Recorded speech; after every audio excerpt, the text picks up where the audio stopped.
हयोम इस्तेसाल के मौके ते पाकिस्तान में कश्मीरन से बदीअ के इज़हार लाइ मुख़्तलिफ़ शहरन में मार्च और रैलियों कढी वयूं आहिनि।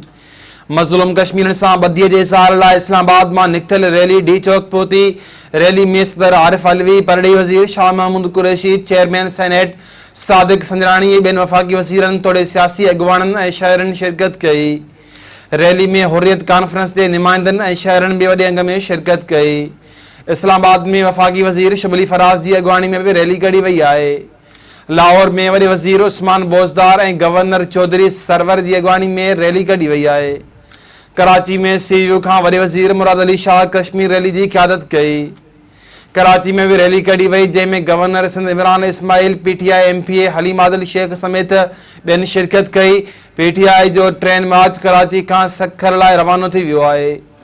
पेशावर में वज़ीर आला KPK की क़यादत में रैली कढ़ी वही है।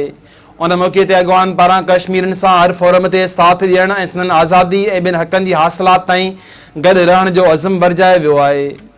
रैली में शरीक सियासी और समाजी अगवाननि चयो त भारत 5 अगस्त 2019 ते एक तरफ़ो फ़ैसिलो मड़े कश्मीर की हैसियत बदलाइण की नाकाम कोशिश कई है। उन्होंने चयो त कश्मीरन हमेशा ताकत याडो वधिक तेज़ी से पंहिंजी आज़ादी वारी जदोजहद के जारी रखियो है।